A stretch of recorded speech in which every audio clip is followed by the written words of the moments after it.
"Grandma, listen." That was all she whispered before the recording clicked on, soft, shaky, almost as if she were afraid the walls themselves might hear her. And the moment I pressed play, the moment her tiny voice echoed through my empty kitchen, I felt something inside me collapse like a house built on tired bones. But let me start with the moment everything changed. It was raining that day, the kind of gentle, tired rain that taps more than it pours. I stood on my son's porch with a casserole dish still warm in my hands, smelling of rosemary and butter, because that's what mothers do when their children sound stressed. We cook. We show up. We try to love the tension out of the air. But the door never opened. Not to me. Instead, my daughter-in-law, Mara, cracked it just enough for me to see her one painted eyebrow lift. "You can't come in," she said, like she was telling a delivery man the restaurant was closed. I blinked. "Sweetheart, is everything all right?" She didn't answer the question. She just kept her arm stiff against the door, blocking the warm light behind her, the home I used to be welcome in, the home where my granddaughter painted me little pictures and hugged my knees. "Not today," she repeated. "And please, don't make this harder. It's better if you stay away for a while." Her words were smooth, practiced, too calm. Behind her, I saw movement. My son. My boy. He turned his face away when he noticed me, shoulders slumped, as if guilt were hanging from them like wet laundry. I tried to speak again, but the door clicked shut before the words could even form. And the rain sounded louder after that, as if the world had joined in on my humiliation. I stood there on that porch with my casserole cooling in my hands and a question blooming in my chest that I didn't yet dare to name. Why was I suddenly unwelcome in my own son's life? Before everything twisted into knots, our family was simple in the sweetest way. My son, Evan, had always been gentle ever since. He was a boy with scraped knees and soft questions. He grew up to be the kind of man who said sorry even when he wasn't wrong, who hugged people with both arms, who believed wounds could be healed if you just talked long enough. And Mara, when he first brought her home, she was radiant in a way that felt almost theatrical, always put together, always smiling, always talking fast. She hugged me too tightly the first time we met, told me she finally understood where Evan got his warmth, and laughed like she wanted the whole neighborhood to hear. I believed her. Maybe that was my mistake. For a long time, everything seemed normal. I visited on Sundays. Mara poured wine she never drank herself. My granddaughter, little Ivy, climbed into my lap with her curls smelling of peaches and asked me to tell the same story about the moon who lost her light. "Again, Grandma," she'd say, giggling. And I'd tell it again because that's what grandmothers do. We repeat love until it becomes memory. But slowly, so slowly I didn't recognize it at first, Mara began tightening the boundaries around her household like a drawstring purse. Visits had to be scheduled. Phone calls needed advance notice. The spontaneous warmth that once flowed freely became something I had to ask permission for. "Please text before you come," she'd say with a smile that didn't reach her eyes. "Ivy has a strict nap schedule now. We're trying a new family rhythm." I tried to be understanding. New mothers change routines, Lord knows I did. But this felt different. Controlled. Measured. And every time I looked at Evan, I saw a flicker of apology in his eyes, and something else too. Something I couldn't place yet. A quietness that didn't belong to him. Still, I told myself I was imagining things. Families evolve. New dynamics settle. Mara was adjusting to motherhood, and motherhood could sharpen insecurities the same way it softens hearts. I held on to that explanation like it was rope on a windy cliff. But then the distance grew bolder. One Sunday evening, after texting to confirm, I arrived with a basket of fresh muffins for Ivy. Mara met me on the porch, didn't even let me step inside. "Oh, today's not great," she said, blocking the doorway with her body. "We're busy." I could hear Ivy inside, laughing, calling, "Grandma. Grandma's here." But Mara closed the door halfway, turning her back to shout, "Sweetie, not now." The laughter faded. The door shut. And I told myself again, "You're overreacting. She's tired. She's overwhelmed." But doubt has a way of whispering even in a crowded room, and mine was getting louder every day. A week after she barred me from the house, I received the recording. It came in a simple text message from my granddaughter's tablet, the one I'd bought her last Christmas, the one we used for bedtime story video calls. No emojis. No explanation. Just a small audio file with her name attached. When I pressed play, Ivy's whisper came first, soft, fragile. "Grandma, listen. Mommy says you're bad. But I don't think you are. I don't." My heart lurched. The tiny break in her voice was sharper than any blade. Then I heard something else. Footsteps. A faint door closing. And then Mara's voice, low, irritated, like someone speaking through clenched teeth. "I told you, Ivy, your grandma can't come here anymore. She gets in the way. She confuses Daddy. He doesn't think straight when she's around." My breath stopped. I pressed the phone tighter to my ear. "She's trying to break this family," Mara continued. "And if Daddy wants this marriage to work, he needs distance from her. Do you understand?" A pause. A sniffle. My granddaughter trying not to cry. But I love Grandma, well, love her quietly. And then the recording ended. Just like that. I sat frozen at my kitchen table, the room spinning gently like a slow carousel. The smell of the casserole dish, still waiting in the fridge from the day I wasn't allowed inside, hit my nose and suddenly made me nauseous. There it was. The truth. The thing I had avoided naming. Mara wasn't overwhelmed. She wasn't adjusting. She wasn't setting boundaries. She was isolating my son. She was controlling my granddaughter. And she was painting me as the enemy. And now I had proof. The kind of proof that tears families apart and sometimes, if used carefully, saves them. I wiped my eyes, steadied my breath, and whispered into the quiet of my kitchen, "Lord, help me handle this right." Because anger is easy. Motherly protection is instinct. But wisdom takes a steadier hand. And I knew deep in my bones that this was just the beginning. I didn't sleep that night. I kept replaying the recording, every whispered word, every trembling breath from my granddaughter, every cold edge in Mara's voice. The more I listened, the more my heart unraveled. But beneath the grief, beneath the ache of being turned into a villain in my own son's home, something steadier began to rise.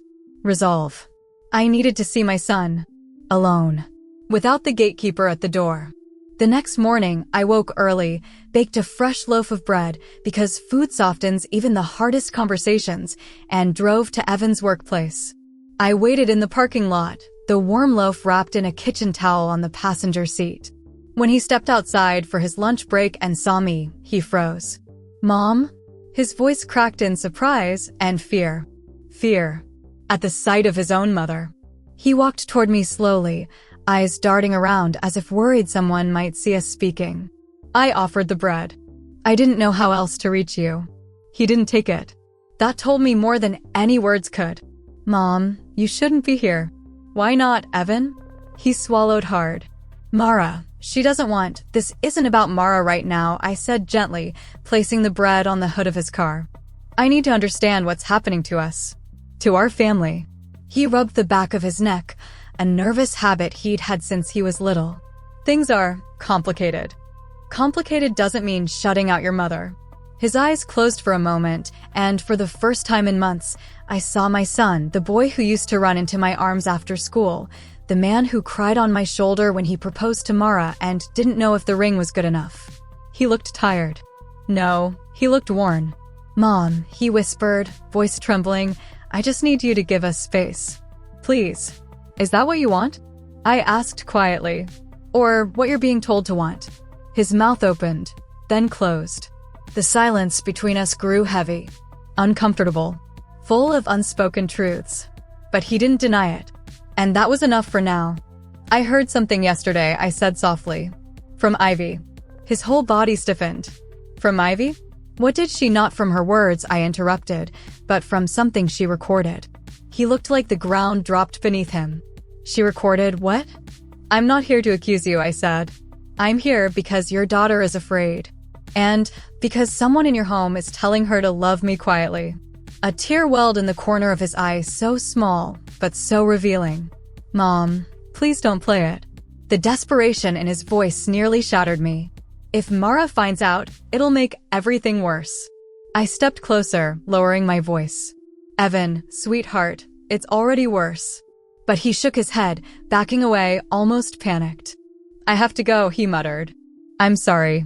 And just like that, he walked away from me. Not because he wanted to, but because he was afraid not to. 2 days passed. 2 long, aching days with no word from Evan. But on the 3rd morning, just as the sun was waking the sky, I heard a soft knock at my door. When I opened it, Ivy stood there, my small, curly-haired girl, wrapped in her pink coat, clutching her little backpack. Her cheeks were flushed, her nose runny, and her eyes red as though she'd cried for hours. Ivy? I knelt down. Baby, what are you doing here? Whereas, before I could finish, she threw her arms around my neck so hard I lost my balance and had to brace myself on the floor. Grandma, I don't want Mommy to be mad anymore, she sobbed. I didn't mean to be bad. My arms tightened around her. Oh, sweetheart, you didn't do anything wrong. She pulled back, eyes glistening. She said you don't like her. She said you wish Daddy married someone else. But I know you like her. You always say people need kindness. My heart twisted painfully. I stroked her hair, breathing in the scent of peaches and shampoo. I never said any of those things, I whispered. And I never would. She nodded, small and sad. I know. I asked gently, does your mommy know you're here? Ivy shook her head. Daddy brought me, she whispered. He said I could stay for a little while. Before I could process that, Evan appeared at the top of the driveway, hands shoved into his jacket pockets, shoulders hunched against the cold morning air. He didn't come close. He stayed just far enough to keep a boundary, but close enough that I could see the apology written across his face. I'm sorry, he said quietly. I didn't know what else to do. She overheard something last night. Mara was yelling again. Ivy got scared. My voice softened with concern. Is everything all right in your house? But he didn't answer. He only looked down, defeated, worn thin, the way men look when they're carrying more weight than they can bear. Please just watch her today, he whispered. I'll figure things out. He turned to leave. Evan, I called after him. He stopped, shoulders tense. I'm here, I said. For you. For Ivy. Always. He nodded once, but didn't turn around before walking back to his car. Later that afternoon, while Ivy napped on my couch, her small hand wrapped around my sweater, my phone buzzed again. Another audio file. Sent accidentally, perhaps, judging from the half-played timestamp. With trembling hands, I pressed play. This time, it wasn't Ivy's voice I heard first. It was Mara's. Sharp. Cold. Uncontained. If your mother comes near this house again, so help me, Evan, I will take Ivy and leave. I mean it. A pause. A sound that broke my heart, the soft whimper of my son trying to keep his voice steady. Mara, she's my mom. And I'm your wife, she snapped. You can't have both, Evan. Not if you expect this marriage to survive. Another pause. A deeper one. One that told me he had heard these words before. I'm not choosing, he whispered. You already have, she hissed. Then, the sound of something slamming. A cabinet door, perhaps. Or maybe a heart. The recording cut off abruptly. I sat there in my quiet living room, the gentle rhythm of Ivy's breathing beside me, and felt something I had been fighting finally settle into certainty. My son wasn't just distant. He wasn't adjusting. He wasn't trying a new family rhythm. He was being controlled. Cornered. Emotionally cut off from the people who loved him most. And the little girl sleeping beside me, she was learning that love must be whispered. Not in my family. Not if I had anything to say about it. I lifted my hand and gently stroked her curls. Grandma's here, I whispered. And things are going to change. But I also knew, change like this comes with a cost. And Mara wasn't going to let go of her control without a fight. That night, after Ivy had gone to sleep in the guest room, the same room that used to be my son's when he was a boy, I sat alone in the dim living room. Only a single lamp glowed beside me, casting soft honey-colored light over the wooden floors. I waited. Waited for Evan to call. Waited for some sign that he had found courage enough to say what was happening out loud. But no call came. Instead, my mind replayed the 2 recordings over and over, like my heart was trying to memorize the pain so it wouldn't be caught off guard anymore. Then, around 9 p.m., I heard the softest footsteps, tiny, careful ones. Ivy appeared in the doorway, rubbing her eyes with the back of her hand. "Grandma?" she whispered. "Yes, baby. Can I sleep with you? I get scared when Mommy and Daddy fight." My chest tightened with grief. "Of course you can." She climbed onto the couch beside me, curling into my side. I pulled a blanket around us, her little body warm against mine. She spoke again, voice small in the dim room. "Grandma, why does Mommy get so mad at Daddy when he talks to you?" I didn't answer right away. Mothers, grandmothers, we measure our words carefully. We know the weight they carry. So I asked gently, "What does she say?" Ivy hesitated, looking at her fingers. "She says you make Daddy weak." A sting cut through me. "And she says your house smells like old people." I almost laughed at that, not because it was funny, but because childhood honesty sometimes comes wrapped in thorns. But then Ivy added quietly, "She also said you're trying to take Daddy away." My breath caught. "She said that?" I asked softly. Ivy nodded. "She said you want him to choose you instead of her. But Daddy says that's not true." I swallowed hard. I had known Mara resented me lately, but hearing the poison laid so plainly, through the innocent mouth of a child, made the truth undeniable. I didn't know whether Mara was insecure, controlling, or simply cruel, but I did know this. My son was trapped in a storm, and his daughter was learning to fear thunder before she knew what caused it. I brushed a curl from Ivy's forehead. "You listen to me," I whispered gently. "I don't want your daddy to choose me over anyone. I want him to be happy, and I want you to feel loved and safe. That's all. Do you understand?" She nodded sleepily, a soft sigh leaving her lips as she settled back into the blanket. I held her until she fell asleep, her small breaths steady, peaceful, unaware of how deep the grown-up wounds ran. But as I sat there in the quiet, my mind made a decision that felt as heavy as the night itself. I couldn't let this continue. Not for my sake. Not even for Evan's. But for Ivy. For the child learning that love should be tiptoed, whispered, hidden. No. I would not let her grow up thinking love must be quiet to be safe. The next morning, long before the sun rose, I heard a car door slam outside. Not harshly, just hurried. I went to the window and saw Evan standing by his car, head lowered, hands trembling on the steering wheel. Something in me broke open. I slipped my coat on and went outside, the cold morning air biting my cheeks. He looked up when he heard my footsteps. He looked like a man who hadn't slept in days. "I didn't want her to come here like that," he said softly. "I didn't plan it." "She's safe," I replied. "That's what matters." He nodded, swallowing hard. Then, in a voice barely above a whisper, "Mom, she wasn't supposed to send recordings." "Mara, she's furious. She found out somehow." My stomach tightened. "How?" "She saw Ivy sneaking with the tablet last night. She grabbed it from her." His voice cracked. "She threw it. Broke it." I felt the air leave my lungs. He continued, tears welling in his eyes. "She screamed that Ivy betrayed her. That I let it happen. That you're trying to undermine her." "Mom." I tried to calm her down, but he stopped, rubbing his face with shaking hands. "She what?" I asked. He hesitated. "Too long." "Evan, tell me." He exhaled shakily. She shoved a chair. Not at Ivy, but it scared her. His voice cracked. "Oh God, Mom," the look on Ivy's face. I couldn't let her stay there last night. I felt heat rise behind my eyes, not anger, not yet, but something deeper. Something protective. "Evan," I whispered, "this isn't a rough patch. This is dangerous." He nodded miserably. "I know. And it's not just you she's hurting," I added softly. "It's your daughter. Your marriage. Your peace."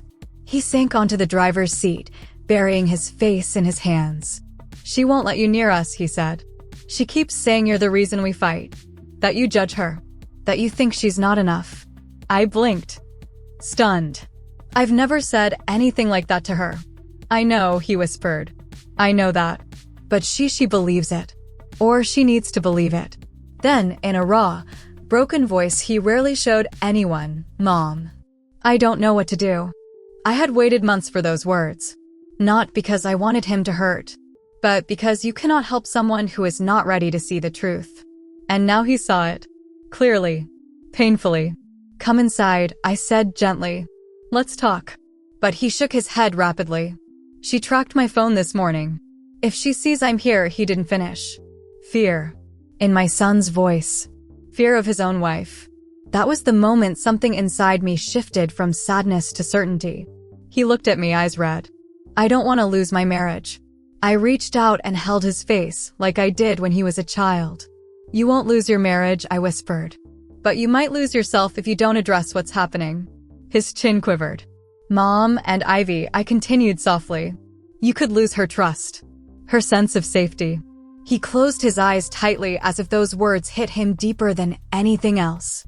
We stood in the cold for a long moment, mother and son, both hurting, both afraid, but for the first time in months, honest. Finally, he whispered, I need help. It was the bravest thing he could have said. I'm here, I replied. We'll face this together. But as he drove away, I knew something he did not. Mara would not sit quietly. She would not allow this shift. She would push harder, strike deeper, fight louder. And I needed to be ready. Because protecting the people you love often means stepping into the storm yourself. Ivy stayed with me for 2 days. 2 days of trying to keep her world soft even though mine was beginning to crack. 2 days of warm pancakes and coloring books and little girl giggles that sounded like hope I was terrified wouldn't last. On the third morning, as I braided her curls at the kitchen table, the doorbell rang. I knew before I even opened it who stood on the other side. Mara. Her posture was stiff, her jacket immaculate, her jaw tight enough to splinter teeth. But it was her eyes that startled me, wide, sharp, frantic. Not angry. Not yet. Desperate. Where is she? She demanded. I kept my voice calm. Inside. Safe. Safe. Mara scoffed. She is my daughter. And Evans, I reminded her gently. Her lips tightened. He didn't tell me he brought her here. I suspect he was afraid, I said. That struck her.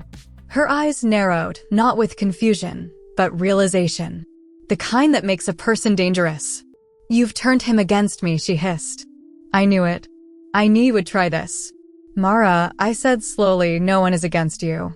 But something is wrong in your home, and we can't pretend. She cut me off violently. You don't get to talk about my home. You don't belong in it. There it was, sharp, open, unfiltered truth. I didn't react. I didn't raise my voice. I stayed still, steady, the way you must when facing someone who's drowning and trying to pull everyone else under with them. Mara, I said softly, I've never wanted to replace you. I've never tried to take anything from you. You took my husband, she snapped. He was my son long before he was your husband. Wrong words. I knew it the second they left my mouth. Her face twisted, and a tremor passed through her like a crack of lightning. You think he'd choose you over me? No, I said. I think he shouldn't have to choose at all. Her eyes shone with fury now, shimmering like glass on the edge of shatter. I want my daughter, she said again, voice lower this time. Now. I studied her. She was angry, yes. Defensive, yes. But beneath all that, I saw something else, fear. A woman clinging to control because letting go meant facing her own reflection. I'll bring her, I said softly, but we need to talk first. No, her voice cracked. Give me my daughter. So I did. I guided Ivy to the porch, knelt down, and held her face in my hands. Go with mommy, sweetheart, I whispered. Everything will be all right. She hugged me tightly, too tightly, like she knew more than her years should allow. Then Mara grabbed her hand, turned without a word, and pulled her away so fast Ivy stumbled. I stepped forward instinctively, but Mara threw up a hand like a warning. Stay out of our lives, she said, or I swear you'll regret it. And with that, she drove away, tires screeching down the quiet street, leaving the air vibrating with tension. I stood there long after the car disappeared. Not because I feared her threat, but because I feared what Ivy might be walking back into. It was near sunset when Evan called. His voice shook. Mom, did Mara come for Ivy? Yes, I replied quietly. Earlier today. He cursed under his breath, a sound I'd rarely heard from him. Mom, she's completely unhinged right now. I'm scared. For Ivy. For myself. Those words, I'm scared, were the crack that let all the truth pour out. What happened? I asked gently. She found the second recording, he said numbly. My blood ran cold. How? I don't know. Maybe Ivy mentioned it. Maybe she heard me replay it. But she snapped. She said I've been spying on her with our daughter. She said I'm conspiring with you. He exhaled shakily. She told me if I ever speak to you again, she'll take Ivy and disappear. I closed my eyes, jaw tightening. This wasn't just conflict anymore. This wasn't a marital argument. This was control, manipulation, threat. Where is Ivy now? I asked. She's in her room. Mara won't let me near her. She locked the door. His voice cracked. Mom, I can hear her crying. The helplessness in his voice tore something inside me. You need to call someone, I said. A counselor. A mediator. Someone neutral. She won't agree to that, he whispered. She says therapy is manipulation. She says she's the only sane one in the house. I swallowed hard. I knew people like Mara, fragile under hardness, terrified under anger. Searching for control because they feared losing everything if they loosened their grip even once. But that did not excuse the danger she was creating. Evan, I said softly, you need to protect your daughter. I know, he said. But every time I try to set a boundary, she threatens to leave. And his voice broke in a way I hadn't heard since he was a child. I don't want Ivy to grow up in a broken home. I breathed in gently, choosing my words with the care of a surgeon. A home isn't broken because a door closes, I whispered. But it becomes broken the moment a child learns to be afraid inside it. Silence. Deep, painful silence. Then Evan whispered, Mom, what do I do? There it was. The question he had been circling for months. You fight, I said softly. Not with anger. Not with revenge. With truth. With help. With the courage to stay steady even when she storms. He exhaled shakily. She won't forgive me for letting Ivy come to you. This isn't about forgiveness, I said gently. It's about safety. It's about family. It's about facing what's real. Another long pause. Then, in a voice heavy with fear, she said she's coming after you, Mom. She said she'll make sure you never see Ivy again. I didn't react the way he feared. I didn't shiver. I didn't panic. I simply closed my eyes and said quietly, she won't succeed. Because you cannot scare a woman who has survived life. You cannot intimidate a mother who has endured heartbreak. And you cannot silence a grandmother fighting for her family's safety. We'll handle this, I said. Together. But deep down, I knew Mara wasn't finished. She was preparing her next move. And it would be her most destructive one yet. 3 days passed. 3 days of silence from Evan. 3 days of waiting for the storm I knew was building. And 3 days of imagining my granddaughter behind a locked bedroom door, clutching her stuffed rabbit the way frightened children hold on to hope. I prayed a lot in those days, not for punishment, not for vengeance, but for clarity and for a path that didn't tear the whole family apart. But sometimes it's the very act of trying to hold a family together that exposes how broken the foundation has truly become. The storm broke on a Wednesday morning. I was scrub cleaning the kitchen counters, one of those mindless chores you do when anxiety settles into your bones, when the phone rang. Mrs. Lawson? The voice belonged to Ivy's school counselor, Mrs. Daniels. Her tone was gentle, concerned. I wanted to discuss something that happened with Ivy today. My heart tightened. Is she all right? She's physically fine. But emotionally, there was a pause. A careful pause. One of the teachers found her crying under a desk during recess. Grief swept through me like a cold wave. And when we asked what was wrong, Mrs. Daniels continued softly. She said she was afraid her mommy would take her away from everyone she loves, including you. I closed my eyes, pressing a hand to my chest. Did she say anything else? I whispered. She said she's scared when there's yelling at home, the counselor said. And she said her daddy tries to help, but mommy gets mad at him too. I swallowed the ache in my throat. We wanted to reach out, Mrs. Daniels added, because this isn't the first time she's shown signs of stress. And today was concerning. Have you spoken to her parents? I asked quietly. We tried calling her mother, she said. But Mara seemed upset. She said Ivy was being dramatic and that family issues are none of the school's business. And there it was the moment the private storm began spilling into the public world. "Mrs. Lawson," the counselor said gently, "children don't say these things without reason. If there is anything happening at home, anything that might help us support Ivy, please don't hesitate to tell us." I inhaled slowly, deeply, steadily. "I'll speak with her father," I said. "Thank you for calling." When I hung up, I stood in the middle of my kitchen, palms flat on the counter, and let the truth settle heavy and undeniable in my chest. This wasn't just tension. This wasn't just marital conflict. This wasn't just a daughter-in-law who disliked her mother-in-law.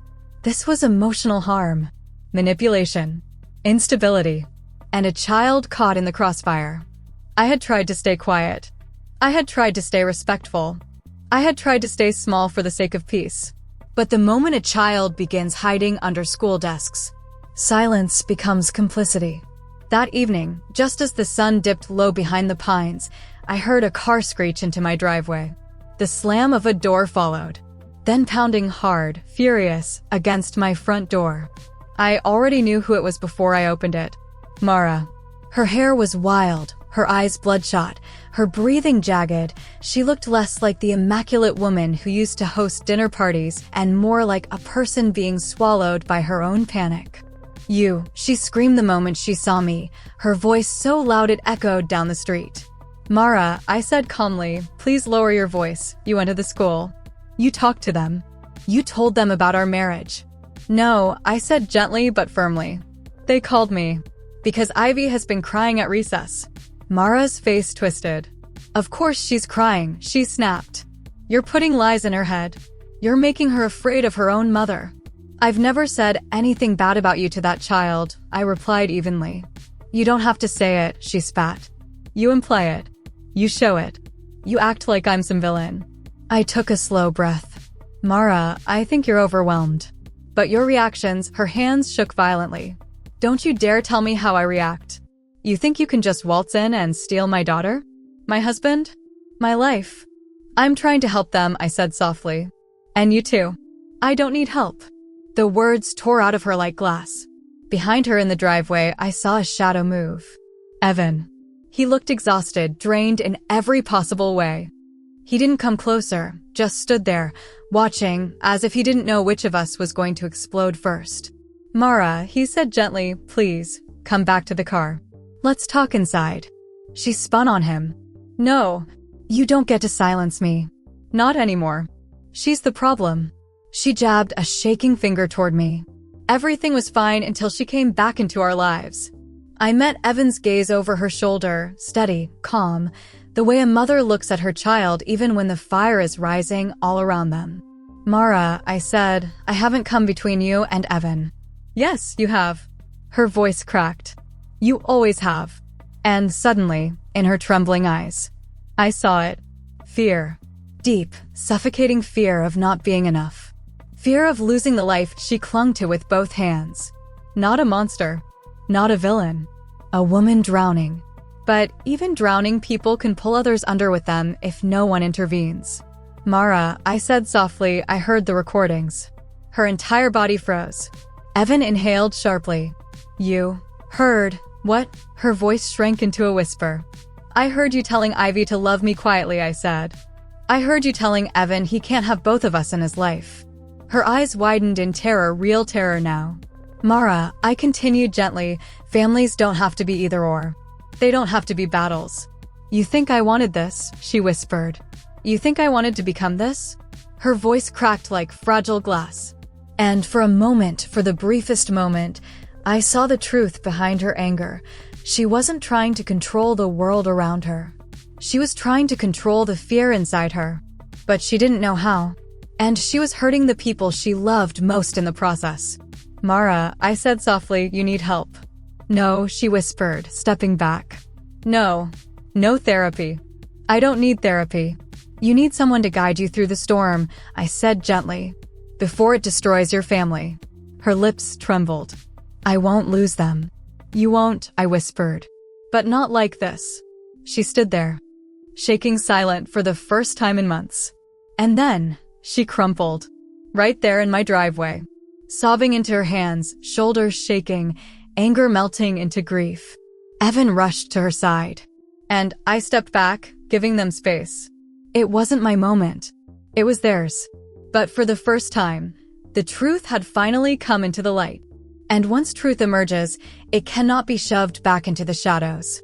Mara's sobs echoed across the quiet neighborhood, raw, shaking, the kind of sound that doesn't come from anger, but from a heart that's been shattering for a long time. Evan helped her to her feet, his hands gentle, cautious. She leaned against him like someone who was finally too tired to fight gravity anymore. I stepped back onto the porch, giving them space, but staying close. Close enough that Evan could look at me when he needed grounding. Close enough that Mara could feel I wasn't walking away. Sometimes presence speaks louder than words. After several minutes, Mara's breathing steadied. Evan reached for her arm. "Let's go home," he whispered. "No," she said weakly. "Not yet." Her eyes lifted to me, still red, still frightened, but no longer burning with rage. "Why did she call the school?" she asked softly, voice trembling. "Why did Ivy tell them anything?" I chose my words carefully. "Mara, children don't hide under desks unless something inside them feels unsafe." Her lips trembled. "I never hurt her." "No," I agreed gently. "But fear doesn't only come from bruises. It comes from shouting, from tension, from not knowing which version of mommy they're going to get that day." She flinched. Not in denial, in recognition. Painful recognition. She hugged herself, looking suddenly small, like a young girl scolded by life one too many times. "I'm not a bad mother," she whispered. "I'm just tired. So tired." The honesty in her voice startled Evan. It startled me too, because behind all the chaos and control, there it was the wounded woman inside her.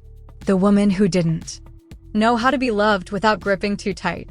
The woman who built walls because she feared collapse. The woman who mistook control for security. "Mara," I said softly, "I don't think you're a bad mother. I think you're scared. And when fear grows louder than love, it takes over." She covered her face. "I don't want to lose my family." "You won't." My voice was gentle but firm. "But something has to change." Evan nodded beside her. "I can't keep pretending everything is fine," he said. "Not when Ivy is hurting. Not when you're hurting. Not when we're all falling apart." Her shoulders trembled. "What if I can't change?" she whispered. "You can," I said. "But not alone." Later that night, Evan called me. "I think she heard you," he said quietly. "How do you feel?" I asked. "Torn," he admitted. Relieved. Scared. But hopeful. Hope. A small word with heavy wings. "She agreed to speak with someone," he continued. "A therapist. A real one. We scheduled the first appointment for next week." I closed my eyes and exhaled deeply, relief washing over me like warm water. "And Ivy?" I asked. "She's better today. Quieter, but better." I held her while she fell asleep. "I think she needed that." "And you?" I asked gently. There was a long silence. "I think," he said slowly, "I've been pretending for so long that I forgot what real peace feels like." I let his words rest in the space between us.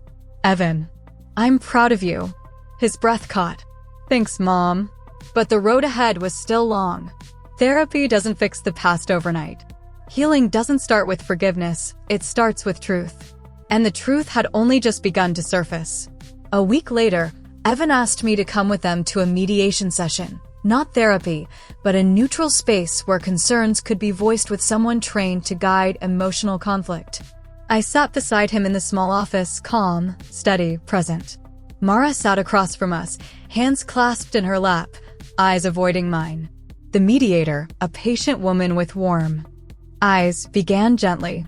"We're here because this family is struggling. We're not here to assign blame, but to understand what each person is carrying." Mara's shoulders tensed. "I feel misunderstood," she began, voice quiet. "I feel like, no matter what I do, it's never enough. I feel judged. I feel like Evan listens to his mother more than me." Her voice cracked. "And that scares me." The mediator nodded. "Fear often shows up as anger." Evan reached for Mara's hand. She didn't pull away this time. I'm sorry you feel alone, he said gently. I should have seen it sooner. I should have helped sooner. She wiped her eyes. I didn't mean to scare Ivy. I lose control when I get overwhelmed. And that's what we need to work on, the mediator said warmly. Not because you're bad, but because you're human. Then she turned to me. And you? I inhaled deeply. I don't want to replace anyone, I said softly. I raised my son to love deeply, to be loyal, to protect his family. And I want to honor that. But I cannot watch my granddaughter grow up afraid. I cannot stand by silently while the people I love unravel. Mara looked up at me, her eyes softer now, searching. I thought, she whispered, that you were trying to take him from me. I'm trying to give him back to himself, I said gently. And give your daughter a home that feels safe. Tears spilled down her cheeks. I don't know how to fix this, she confessed. You don't have to know, the mediator said. You just have to be willing. By the end of the session, something had changed. Not resolved, not healed, but softened. Mara turned to me as we stood to leave. I don't want to be your enemy, she said. I never meant to be. I know, I replied. Can we try again? She asked hesitantly. I offered a gentle smile. As long as trying doesn't mean pretending. She nodded, understanding the deeper meaning. Trying means effort. Trying means honesty. Trying means accountability. Pretending means nothing changes. And for the first time, I believed she truly wanted to try. Evan exhaled a shaky breath beside her, relief mixed with exhaustion. Ivy ran into the room moments later, straight into her daddy's arms. And as I watched them, my son holding his daughter, his wife leaning softly against him, I felt the first flicker of something I hadn't felt in a long while. Possibility. The storm wasn't over, but the winds had shifted. The family wasn't healed, but the breaking had stopped. And sometimes, that alone is a miracle. Therapy didn't change everything overnight. In truth, I didn't expect it to. People don't transform like scenes in a movie. They shift slowly, quietly, the way winter melts into spring. First a thaw, then a drip, then the soft green of new life. Mara attended every session. Sometimes stiff, sometimes guarded, but present. And that alone was progress.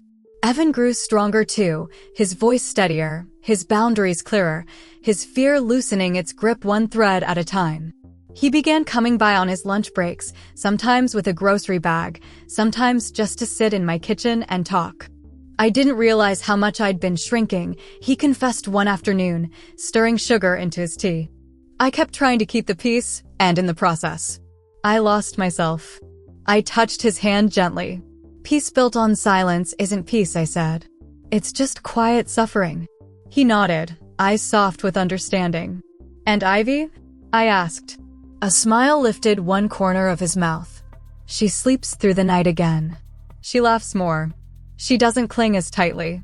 Relief unfurled inside me, warm and steady. But, he added, she still looks at us during arguments. Like she's waiting for something bad to happen. Children need time to relearn safety, I said. Just like adults. He exhaled slowly. This whole thing has made me rethink the kind of father I want to be. And what kind is that? I asked. He looked me straight in the eye. Present, he said. Not just surviving the day. Living it. My heart swelled. Not because everything was perfect, but because for the first time in months, my son sounded like himself again. But healing always meets resistance. One Saturday, Mara came to see me alone. No Evan. No Ivy. The visit wasn't planned. I heard a car door close, then hesitant footsteps on my porch. When I opened the door, she stood there clutching a folder to her chest, her eyes pale with anxiety. Can I come in? She asked quietly. Of course. Her gaze drifted around the living room as she stepped inside, almost as if she were seeing it for the first time. Her shoulders slowly eased, and she let out a breath she seemed to have been holding since the day she married my son. I brought something, she said, holding out the folder. I took it.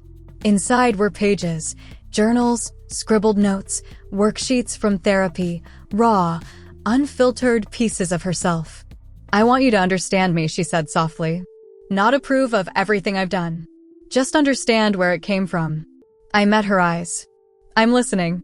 She sat on the couch, hands folded in her lap like a girl afraid of her own voice. My mother was explosive, she began. She used silence like punishment, approval like currency. I sat down across from her. She continued, when I met Evan, I thought he was my safe place, my certainty. But when I had Ivy, all my old fears came back.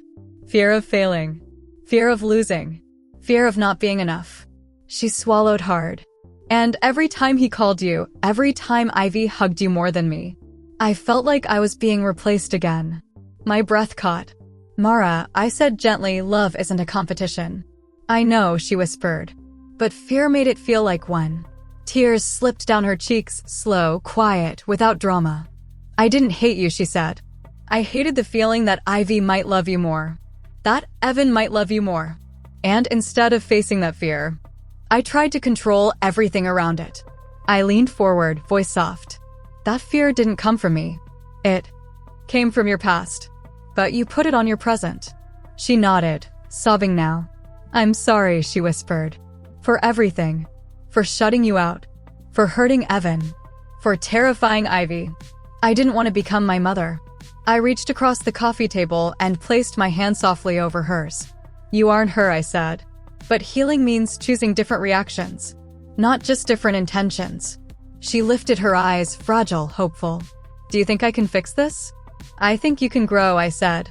And growth fixes more than you know. The next week, Evan asked if we could all have dinner together. A simple meal. No drama. No tension. Just presence. I agreed. Mara agreed. Ivy, unaware of the great significance, clapped her hands and said, yay. Spaghetti night. We gathered around their dining table, the same table where tension once collected like dust. But that night felt different. Mara served the plates slowly, carefully, as if trying to pour gentleness into the meal itself. Evan thanked her each time, tenderness in his voice. Ivy chattered about her art class, her friends, the clouds she saw outside the window. Halfway through the meal, Ivy looked at all of us, her eyes bright and earnest. I like when we're all happy together. Her words landed softly, but with immense weight. Mara's breath caught. Evan squeezed her hand. And I held my granddaughter's gaze and smiled. We like it too, sweetheart. After dinner, while Ivy played in the living room, Mara approached me with a hesitance that felt familiar. We're trying, she said quietly. I know, I replied. And thank you, she added, voice trembling, for not giving up on us. Even when I made it almost impossible. Mara, I said gently, families don't break from conflict. They break from silence. And running. She nodded, absorbing the words. Then she whispered something I never expected. I'm not afraid of you anymore. It wasn't meant as a compliment. It was meant as a truth. A truth that signaled healing had begun. Later that night, as I was putting on my coat to leave, Ivy tugged at my sleeve. Grandma? Yes, baby. She pressed her forehead to my stomach, the way she used to when she was much smaller. Thank you for listening to me. The simplicity of her gratitude nearly broke me. I'll always listen, I whispered into her hair. Always. She squeezed me tight. Then, in the softest voice, Mommy listens more now too. I met Evan's eyes across the room. He nodded slow, tired, hopeful. The storm hadn't vanished, but it had weakened. And the calm that followed felt like the first breath after drowning. This wasn't the end of the healing. This was the beginning of the rebuilding. Healing is never a straight line. It bends. It stalls. It sometimes loops back on itself before moving forward again.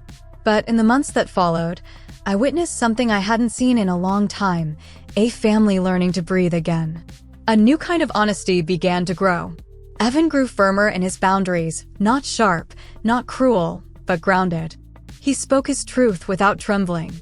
He protected his peace without apology. And he learned something every parent eventually must. You can't give your child safety if you don't have it inside your own home. Mara changed too, not in dramatic, cinematic ways, but slowly, persistently, in the quiet spaces where real growth happens. She apologized when she slipped. She paused when she felt herself spiraling. She practiced words she never learned growing up. I'm overwhelmed. I need help. I feel insecure. I'm sorry. Those weren't the phrases of a perfect woman, they were the phrases of a healing one. And the truth is, sometimes healing looks less like transformation and more like courage woven into the small moments. The courage to choose patience instead of panic, softness instead of suspicion, understanding instead of control. It wasn't perfect. God knows, there were days the old patterns crept back. But each time, Evan and Mara faced those moments with honesty instead of blame. And honesty changes everything. Ivy's world grew brighter too. Children notice more than we think. They breathe in the emotional climate around them long before they understand the weather patterns. And Ivy, she blossomed. Her nightmares faded. Her shoulders relaxed. She laughed freely, deep belly giggles that shook the air like bubbles. One afternoon, I arrived for a visit, and she ran toward me with paint-covered hands. "Grandma, guess what?" "What, baby?" "We made a feelings chart in school. Mommy liked it so much she put one on the fridge." I blinked. "A feelings chart?" She nodded proudly. "Mommy says it helps her know what storm is inside. She says storms don't have to make thunder if you talk about them." My breath caught. Storms. Thunder. Talking. Some lessons reach us only when we've lived the consequences of not knowing them. I bent down and kissed her forehead. "That's wonderful," I whispered. "I'm so proud of you." Months later, during a family barbecue, something unexpected happened. We were sitting on the back porch, the grill sizzling, Ivy blowing soap bubbles, Evan flipping burgers with too much confidence. Mara approached me with a plate of sliced melon. "Can we talk?" she asked. I nodded, following her to a quieter corner of the yard. She took a deep breath, not nervous, not defensive, just ready. "Do you know the day everything shifted for me?" she asked. I shook my head. "It was the day you didn't fight me," she said quietly. "When I showed up screaming on your porch, you didn't yell back. You didn't call the police. You didn't shame me." Her voice trembled. "You just stayed steady." And I realized, for the first time in a long time, that someone in my life wasn't reacting to my chaos. I let her words settle. "I've always associated love with fear," she admitted. "Fear of losing it. Fear of not being enough for it. But that day, you showed me something different." "What did I show you?" I asked softly. "That love doesn't have to be loud," she whispered. "It can be quiet, patient, unmoving." I felt my eyes burn with tears, not from sorrow, but from the miracle of honesty. "Mara," I said gently, "you were never unlovable. You were just unhealed." She wiped her cheek. "I'm trying," she whispered. "I know," I replied. Then, for the first time since she entered my life, she wrapped her arms around me. A tentative hug. A hopeful hug. A beginning. One evening, Evan invited me over for dinner, just the three of us. I sat at the table watching him stir sauce, chop vegetables, and smile in a way I hadn't seen since before his wedding. "Life looks better on you," I teased gently. He chuckled. "It feels better too. How are things with you and Mara?" I asked. He thought for a moment before answering. "Honest," he said. "Not perfect, but honest. And that's more than we had before." "Honesty builds homes," I replied. "Not walls." He nodded, letting the words settle. "She's really working on herself, Mom. And I'm learning how to support her without losing myself. It's a different kind of marriage now. And a healthier one," I said. He exhaled deeply, content, peaceful. "Thank you," he said. "For everything. For not giving up on us." "I will never give up on you," I said. "Or on Ivy." He smiled, and in that moment, I saw the little boy he used to be, the man he had become, and the father he was still learning to grow into. On my birthday, Ivy handed me a folded piece of paper decorated with stickers and glitter glue. "Open it," she urged. Inside was a drawing, 3 adults holding hands around a little girl with bright yellow curls. Above them, written in crooked little letters, "Grandma makes our family calm." My throat closed. My eyes blurred. I hugged her tightly. She giggled, wrapping her arms around my neck. Mara stood nearby, watching. "She drew that herself," she said softly. I met her gaze. She held mine. "You did that," Mara said gently. "You brought calm into a storm I created." "No," I replied. "You brought calm too. You chose to face the storm." She nodded, her eyes shining. "We're better now," she whispered. "Because of all of us." And for once, it felt true. One evening, after dinner with them, I sat on my porch drinking tea as the sky deepened to a soft indigo. The cicadas hummed. A light breeze carried the scent of honeysuckle. For months, my heart had been a battlefield, fear, love, worry, prayer all tangled like wild vines. But tonight there was peace. Not perfection, not certainty, but peace.